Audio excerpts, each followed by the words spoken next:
आन्दोलनकारीको बीचमा पनि पुगेका छन् हर्क साम्पाङ। घरि रोएका छन्, घरि श्रम गरेको फोटो सेयर गरेका छन्, घरि नेतृत्वका लागि दाबी गरिरहेका छन्। कुनै बेला मलाई केही पनि चाहिँदैन, म स्वतः स्फूर्त सघाउन आएको छु पनि भनिरहेका छन्। आफूलाई नेतृत्व दिन अभिप्रेरित गर्ने भनाइहरू भटाभट सेयर गरिरहेका छन्।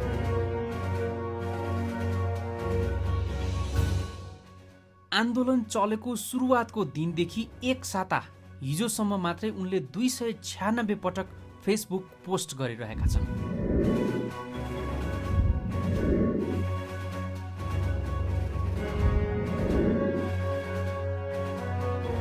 घरि केही पनि चाहिँदैन भन्छन्, घरिघरि भन्छन् मलाई यो नभई हुँदैन।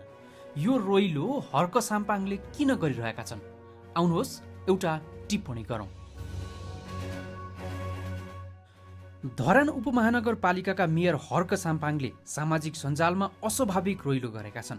सुरुमा आफ्नो कुनै स्वार्थ नरहेको र जिम्मेवारीका लागि हार गुहार नगर्ने बताएका साम्पाङले अहिले सञ्जालमा रोइलो गरेका छन्, रोएका छन् र आफ्नो साखलाई स्वार्थी नेताका रूपमा परिणत गरेका छन्।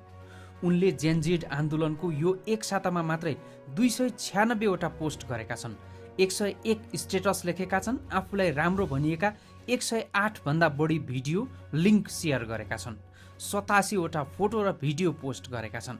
उनले एउटा पोस्टका लागि 3 मिनेट लगाएको भए पनि 888 मिनेट अर्थात् झन्डै 14 घण्टा बढी त फेसबुक मात्रै चलाएका छन्।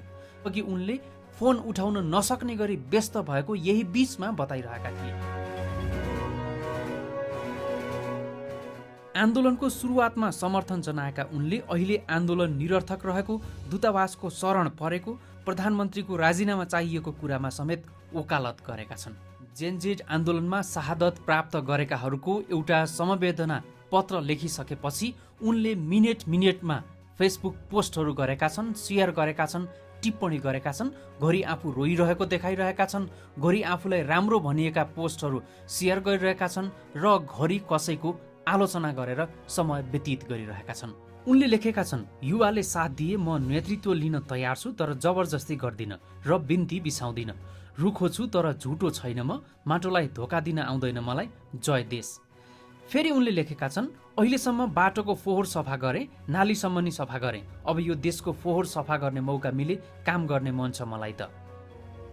उनले उनको बोली फेरि सकेको छ। फेरि उनले लेखेका छन्, म नेपालीलाई मसिन बनाउने छु, ढुङ्गालाई सुन अनि माटोलाई अन्न, यो कुरा बुझ्न अलि समय लाग्न सक्छ भनेर लेखेका छन्। त्यसपछि फेरि लेखेका छन् उनले, देश बचाउने हो भने मलाई समर्थन गर्नु। उनले सुरुमा लेखेको अथवा केही समय अगाडि लेखेको आफ्नो स्टेटसलाई आफ्नै स्ट्याटसले अनि ढाकछोप गर्न खोजिरहेका छन्, अर्थात् उनी नेतृत्वका लागि रोइरहेका छन्। अनि उनले फेरि लेखेका छन्, नेपाल काठमाडौँ मात्रै होइन, जेनजेड त्यहाँ मात्रै छैनन्, नयाँ नेतृत्व चुन्दा हतार नगर्नु। उनले लेखेको यो स्टेटसबाट प्रष्ट हुन्छ आफू नेतृत्वका लागि इच्छुक छन् भन्ने। म ल्याउनेछु परिवर्तन, पत्याउनुहुन्छ मलाई, नत्र जेसुकै गर्नु, जतासुकै जानु। अब उनले छनक दिइसकेका छन्, आफूले नेतृत्व नपाउने भएपछि यो लेख्नबाट समेत पछाडि परेका छैनन्।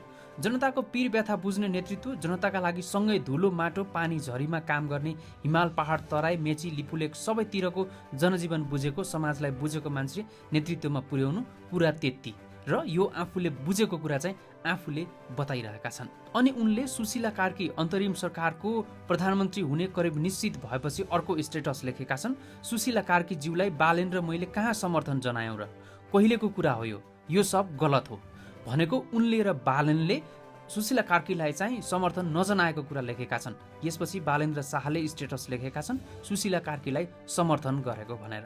हर्क साम्पाङको यो पटक पटकको मिनेट मिनेटको फेरिदो बोलीले उनको विश्वसनीयतामाथि प्रश्न आएको छ र उनी स्टेबल छैनन्, उनी थिर छैनन्। सरकारको नेतृत्व गर्न चाहेका साम्पाङको पटक पटकको फेरिदो बोलीले उनलाई अविश्वसनीय बनाइरहेको छ। यो उनका सामाजिक सञ्जालमा आफैले गरेका पोस्टहरूको कमेन्ट पढ्दा थाहा हुन्छ।